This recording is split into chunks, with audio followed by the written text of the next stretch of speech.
আসসালামু আলাইকুম। ক্যাপকার্ডের আজকের ভিডিওতে আমরা দেখব হচ্ছে আমরা কিভাবে গ্রিন স্ক্রিন রিমুভ করতে পারি। আমাদের ভিডিওর ব্যাকগ্রাউন্ডে বা যে কোনো লেখার ব্যাকগ্রাউন্ডে যদি গ্রিন স্ক্রিন থাকে আমরা সেটা কিভাবে রিমুভ করব, আজকের ক্লাসে মূলত আমরা এটাই দেখব। ওকে, তো চলুন শুরু করা যাক। আমরা হচ্ছে প্রথমে ক্রিয়েট প্রজেক্টে ক্লিক দিলাম। ক্লিক দেওয়ার পর একটু রিলোড নিয়ে দেখবেন চালু হয়ে গেছে। তো এখান থেকে আমরা ইম্পোর্টে যাব। এখান থেকে আমরা একটা ভিডিও সিলেক্ট করে দিই, যেটা আমরা নিব এখান থেকে। জাস্ট এই যে ওপেন, তো আমাদের ভিডিওটা চলে আসছে। আমরা এখন আমাদের গ্রিন স্ক্রিনের ভিডিওটা নিব। ওকে, তো তার আগে আমরা এটাকে জাস্ট ক্লিক করে আমরা আমাদের টাইমলাইনে রেখে দিই। এখন আমরা ইম্পোর্ট থেকে জাস্ট ইম্পোর্ট আমরা ক্লিক দিব এবং আমাদের গ্রিন স্ক্রিনের ভিডিওটা কই আছে আমরা নিয়ে আসবো। এই যে এটা আমাদের গ্রিন স্ক্রিনের ভিডিও, ওপেন, চলে আসছে। আমাদের টাইমলাইনটা আমরা একটু বড় করে নিই এটাতে ক্লিক দিয়ে। ওকে, তো এখন আমরা এই গ্রিন স্ক্রিনের ভিডিওটাকে ক্লিক করে ধরে জাস্ট এখানে ছেড়ে দিলাম। ওকে, এটা আমরা আরেকটু বড় করে নিই যেন দেখতে সুবিধা হয়। এটা আমরা উপরের দিকে রেখে দিলাম, মানে ভিডিও শুরু হওয়ার সাথে সাথে যেন আমাদের এটা আসে। দেখেন আমরা যদি ভিডিওটা প্লে করি, আমরা সাউন্ডটা ভিডিও থেকে অফ করে দিই। ওকে, আমরা যদি ভিডিওটা এখন প্লে করি, দেখেন এই যে গ্রিন স্ক্রিনে আমাদের একটা লেখা আসবে এখানে। দেখেন এই যে লেখা আসতেছে। তো এই লেখাটা আসার পরে যে গ্রিন স্ক্রিন আছে এটা আমরা রিমুভ করবো, নইলে কিন্তু আমাদের পিছনের ভিডিওটা দেখা যাচ্ছে না।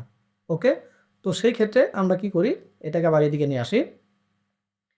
জাস্ট এই গ্রিন স্ক্রিনটাকে আমাদের এখান থেকে সিলেক্ট করতে হবে, যে সিলেক্ট করলাম ক্লিক দিয়ে। সিলেক্ট করার পর আমরা কি করব, এখান থেকে যাব হচ্ছে ভিডিওতে ক্লিক, ভিডিও থেকে যাব হচ্ছে রিমুভ বিজি।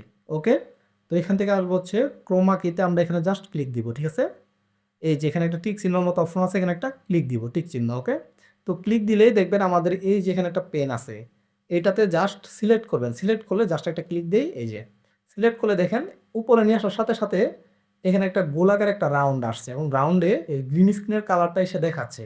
এখন যদি আমরা একটা ক্লিক দিই সাথে সাথে গ্রিন স্ক্রিন ডিলিট হয়ে গেছে, দেখছেন এই যে গ্রিন স্ক্রিন নাই। এখন যদি আমরা ভিডিওটাকে সারি, এখান থেকে আবার প্লে করি, দেখেন আমাদের এই লেখাটা আসতেছে এখানে, খেয়াল করেন, কিন্তু পিছনের ভিডিওটাও দেখা যাচ্ছে। তো মূলত হচ্ছে আমরা এভাবেই কিন্তু গ্রিন স্ক্রিন ডিলিট করতে পারি। দেখেন আমাদের গ্রিন স্ক্রিনটা কিন্তু নাই, এই যে শুধুমাত্র লেখাটাই আমাদের আছে। ওকে, তো আপনারা কিন্তু বুঝতে পারছেন আশা করি যে কিভাবে আমরা হচ্ছে কোনো গ্রিন স্ক্রিন ডিলিট করি। তো আমি যদি আবার দেখাই, জাস্ট আমরা হচ্ছে এটাকে ডিলিট করে দেই, আমরা উপর থেকে এটাকে আবার নিয়ে আসি। ওকে, এই যে নিয়ে আসলাম, জাস্ট এটাকে সিলেক্ট করলাম। সিলেক্ট করার পর কি ভিডিও থেকে বিজি। ওকে, এটাতে ক্লিক দিবেন, নিচে আসবেন, ক্রোমাকে এখানে জাস্ট একটা ক্লিক দিবেন। দেওয়ার পর এই যে এটাতে ক্লিক না দিলেও দেখবেন সিলেক্ট হয়ে থাকবে, যে এখানে আসলে ক্লিক দিলে দেখবেন সাথে সাথে ডিলিট হয়ে গেছে। ওকে, যদি ক্লিক দিয়ে দেখেন এই যে আমাদের গ্রিন স্ক্রিনটা ডিলিট হয়ে গেছে। তো আশা করি আপনারা বুঝতে পারছেন আজকের ক্লাসটা। তো আজকের ক্লাসটা এই পর্যন্তই, সবাই ভালো থাকবেন। আসসালামু আলাইকুম।